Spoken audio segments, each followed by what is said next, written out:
Hey Stoic warriors, welcome back. The clock reads 4:58 a.m.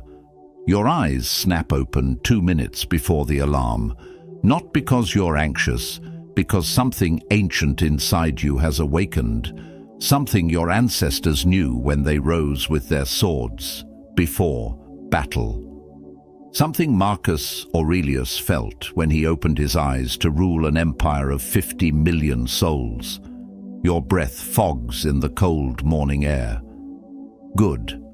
Comfort is the silent killer of greatness. While millions clutch their warm blankets like life rafts, drowning in their own mediocrity, you're about to perform a ritual that separates warriors from worriers, architects from victims, legends from the forgotten masses who will wake up 3 hours from now already defeated. 25 minutes. That's all that stands between you and psychological invincibility.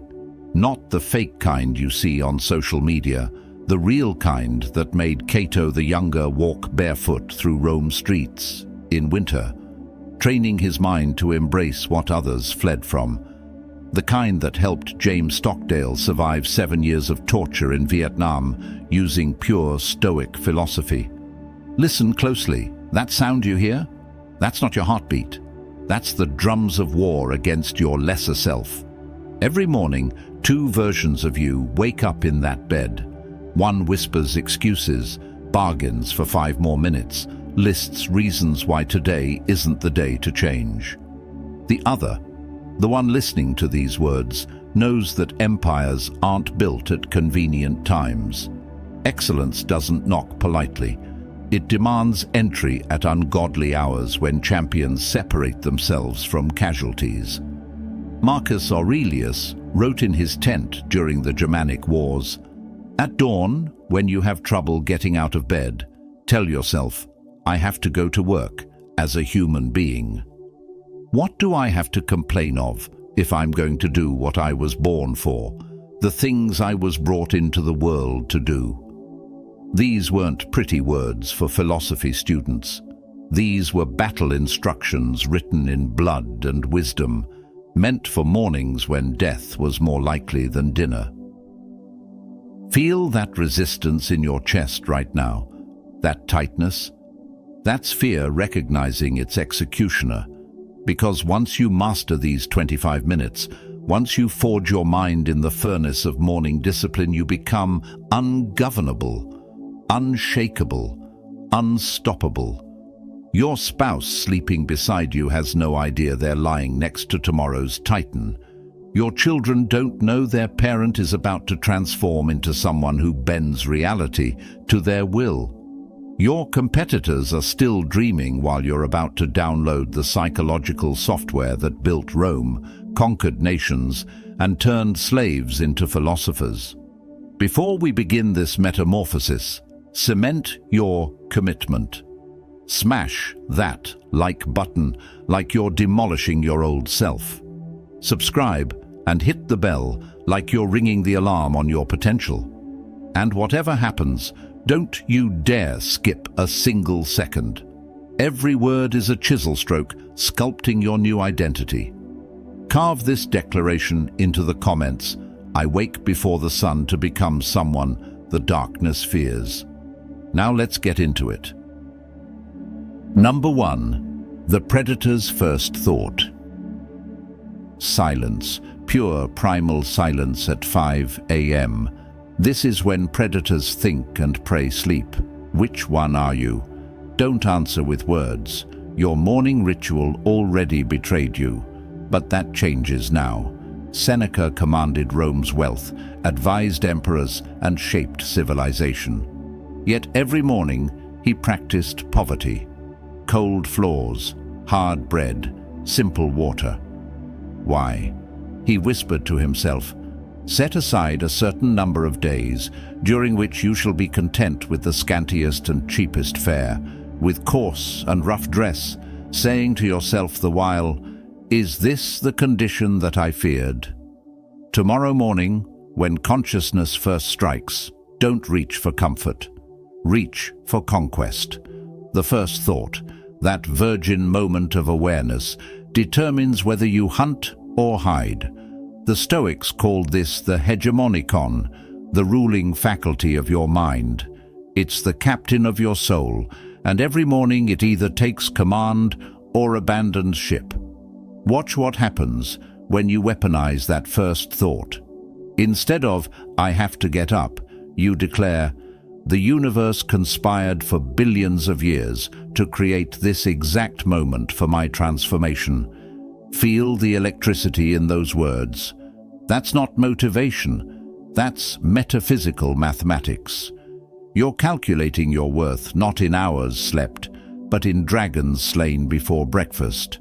The average person's first thought is a surrender, checking phones, counting problems, negotiating with necessity.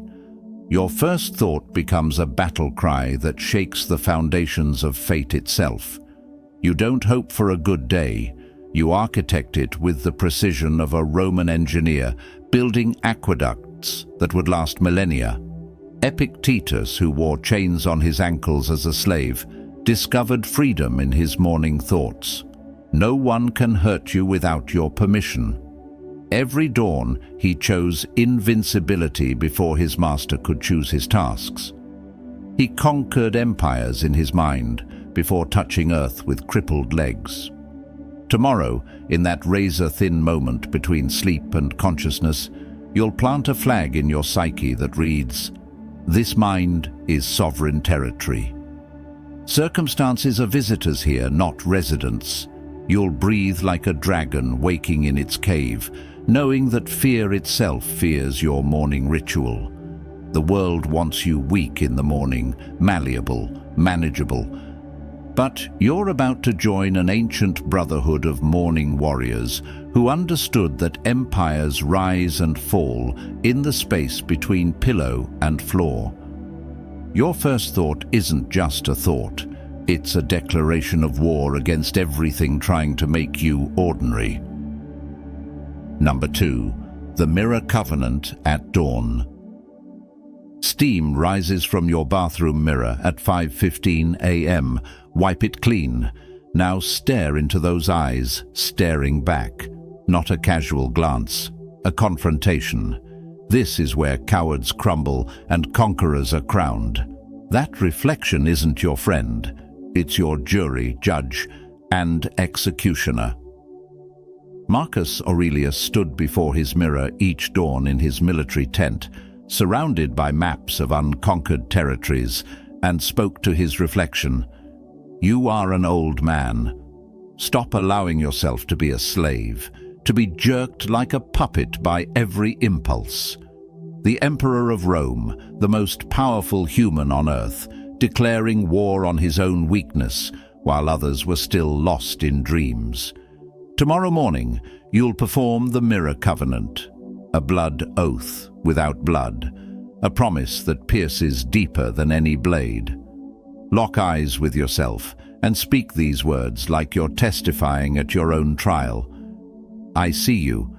I see what you've hidden. I see what you've wasted, and I forgive you. But forgiveness without transformation is worthless. So today, we hunt." Feel uncomfortable? Good. Discomfort is the price of admission to greatness. That mirror doesn't lie, doesn't flatter, doesn't excuse. It reflects truth with the brutality of a Spartan training ground. Every morning, you'll stand trial before the highest court. Yourself. No lawyers, no appeals, no plea bargains, just raw, unfiltered accountability. The Stoics understood something we've forgotten in our age of filters and facades. The person you cannot deceive lives behind your eyes. Seneca wrote, "Every night before going to sleep, we must ask ourselves, what weakness have I overcome today? What virtue have I acquired?" But the morning mirror session is where you make the promises that the evening review will judge. Your reflection knows every excuse you've ever made, every dream you've abandoned, every time you chose comfort over conquest. But here's the alchemy. That same reflection holds your resurrection. When you speak truth to that mirror, when you make promises to those eyes, something ancient activates. The same force that helped Socrates drink hemlock with a smile, that helped Nelson Mandela turn 27 years of prison into psychological victory. Stand naked before that mirror, not physically but spiritually. Strip away the stories, the justifications, the elaborate lies you've decorated with logic. Let that reflection see your war wounds, your failures, your fears. Then watch as recognition dawns in those eyes. The recognition that you're still here, still fighting, still becoming. The mirror doesn't care about your past. It only reflects present potential. Every morning, you're either signing a peace treaty with mediocrity or a declaration of war against your limitations. That covenant you make with your reflection becomes the constitution of your day. Break it, and you break yourself.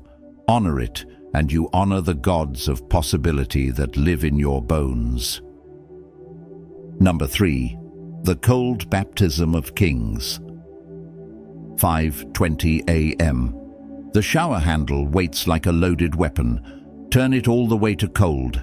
Yes, cold, not comfortable cold. Arctic cold, bone-shocking, soul-shaking, ancestor-awakening cold. This isn't masochism, it's metamorphosis. Cato the Younger, the man Julius Caesar feared more than armies, practiced voluntary hardship every morning, ice-cold baths in winter, sleeping on stone floors despite owning soft beds, walking barefoot through snow while servants carried his sandals.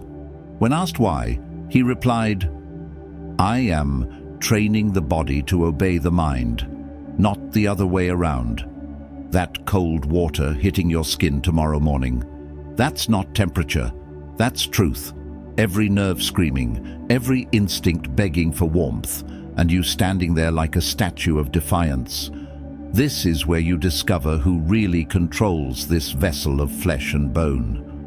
The moment that freezing cascade hits your skull, something primal happens. Your ancestors, the ones who crossed frozen oceans and survived ice ages, they wake up in your DNA. Suddenly, you're not just John or Sarah standing in a suburban shower. You're the inheritor of generations who chose hardship over defeat, who carved civilizations from wilderness with hands that knew real cold. Watch what happens to your mind under that cold torrent. The voice that usually negotiates, complains, seeks comfort, it goes silent. It has to. Survival mode doesn't have room for weakness. For those minutes under the cold, you become pure will, pure presence, pure power. The Stoics called this voluntary hardship, choosing suffering to build immunity against involuntary suffering. Seneca deliberately spent nights sleeping on prison floors while owning multiple villas. He wrote to his friend, "Set aside days to live as if you've lost everything. Then you'll realize you can lose everything and still have everything, yourself." That cold shower, it's your prison floor, your training ground, your daily proof that comfort doesn't own you. Feel your skin tighten, your breath sharpen, your mind crystallize into diamond clarity. This is what Marcus Aurelius meant when he wrote, "Confine yourself to the present." Under cold water, you can't worry about yesterday or tomorrow. You can only exist in the raw, electric now. Every cell awakening, every sense heightening, every excuse dying. The billionaires taking ice baths, the Navy SEALs doing cold exposure, the athletes using cryotherapy, they're not following a trend. They're following a truth discovered by philosophers who understood that voluntary hardship in the morning creates involuntary strength throughout the day. Tomorrow, when that cold water assaults your comfort, smile. Smile like a gladiator entering the arena. Smile because you know something 99% of humanity will never discover. The person who conquers the morning shower, conquers the boardroom, the bedroom, the courtroom, and every room where battles for success are fought. Your colleagues will wonder why you seem bulletproof. Your family will notice you don't flinch at problems. Your enemies will sense something dangerous has awakened. All because you chose to begin each day with a baptism that kills the coward and births the conqueror. Number 4. The Emperor's Empty Stomach.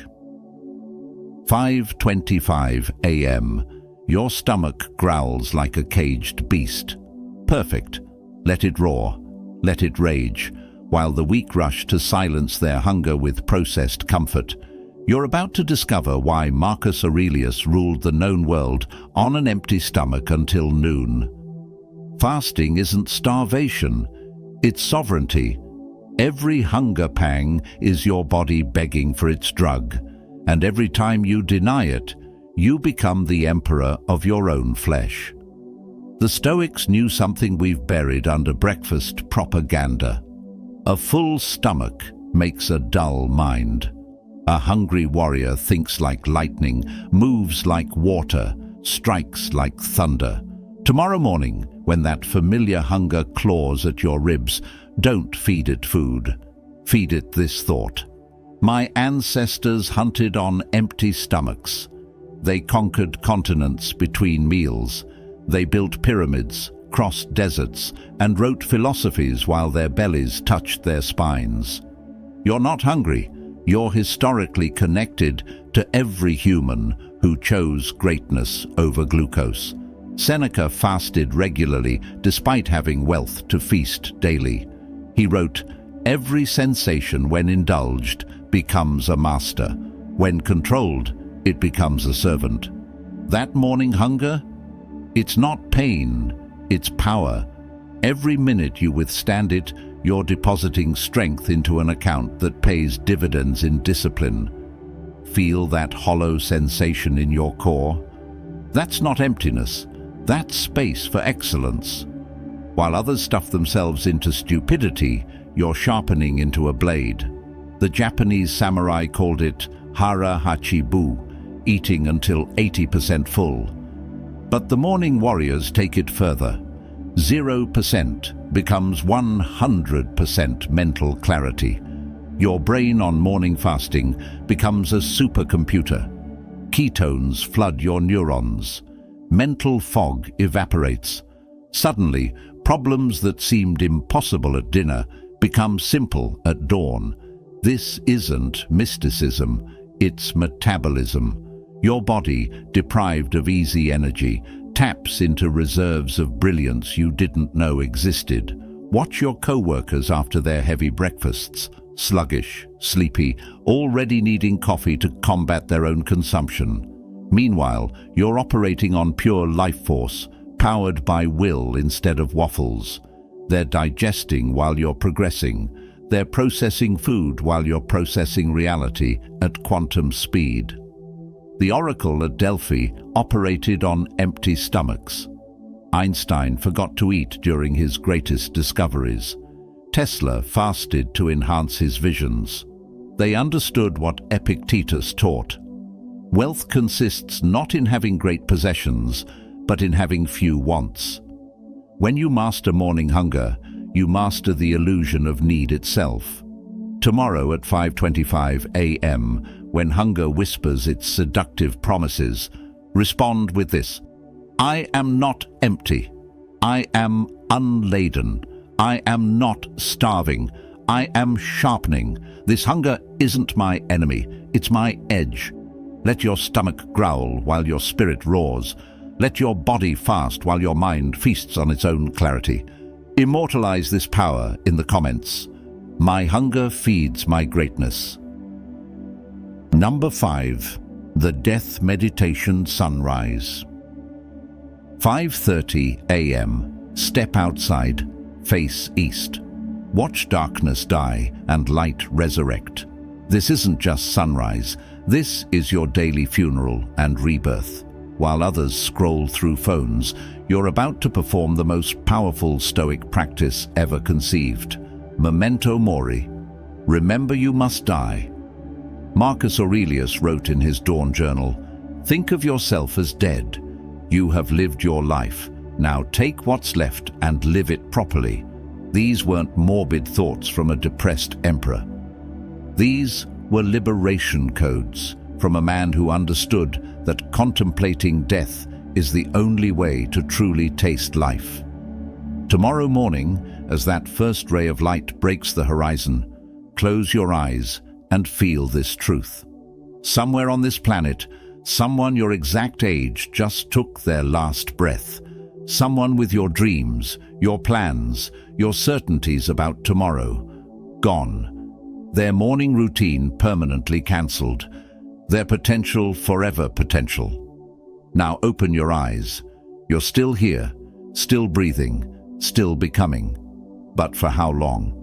The Stoics didn't avoid this question. They weaponized it. Seneca instructed, "Let us prepare our minds as if we'd come to the very end of life. Let us postpone nothing. Let us balance life's books each day. The one who puts the finishing touches on their life each day is never short of time." Feel the morning air entering your lungs. How many more times will you taste this exact sensation? 10,000? 1,000? 1? This isn't depression. This is detection. Detecting the preciousness hidden in the mundane. That coffee you're about to drink. Someone's last cup was yesterday. That sunrise you're witnessing. Someone's final one happened while you slept. The death meditation at sunrise creates an urgency that success seminars can't touch. Suddenly, that goal you've been postponing feels foolish to delay. That conversation you've been avoiding becomes necessary today. That dream you've been deferring transforms from someday to this day. Stand there as light murders darkness across the sky and recognize the metaphor. You're watching your old self die and your new self being born. Every sunrise is a reminder that nothing is permanent except change. The person who watched yesterday's sunrise is already dead, replaced by who you are now. Epictetus taught his students, "What is death? A scary mask. Take it off. See, it doesn't bite." When you start each morning acknowledging mortality, immortal confidence emerges. Problems shrink, fears evaporate. What can threaten someone who's already accepted the ultimate threat? Tomorrow at sunrise, spread your arms wide like you're embracing existence itself. Let the light hit your face while you whisper, "Today could be the last. So today will be the best." Today, I live like tomorrow is a rumor. Feel mortality make you mighty. Feel death make you more alive than those who pretend they'll live forever. Your neighbors think you're watching the sunrise. You're not. You're attending your own wake and resurrection simultaneously. You're dying to who you were and being born to who you'll become. Every morning, every sunrise, every breath a borrowed treasure you're about to spend on greatness. The clock now reads 5:55 a.m. 25 minutes have passed. But you've traveled centuries. You've consulted with emperors, learned from slaves, and stolen fire from the gods of antiquity. Tomorrow morning, when 4:58 a.m. arrives, you won't be the same person who heard these words. You'll be someone who owns their morning mind, who stares down their reflection without blinking, who baptizes themselves in discomfort, who transforms hunger into power, who dances with death to feel more alive. The world will wonder what happened to you, how you became unshakable, how problems that destroy others merely sharpen you, how you smile during storms that make others surrender. You'll know the answer. 25 minutes, every morning. Ancient wisdom, modern warrior. But knowing isn't enough. Doing is everything. So tonight, set your alarm for 4:58 a.m. Tomorrow, your transformation begins. Not next week, not when you feel ready. Tomorrow. Because the Stoics knew what we forget. The best time to plant a tree was 20 years ago. The second best time is now. Like this video if you're ready for war against weakness. Subscribe if you're serious about sovereignty. Share if someone you love needs this awakening. Final battle cry for the comments. Tomorrow at 4:58 a.m., a legend wakes.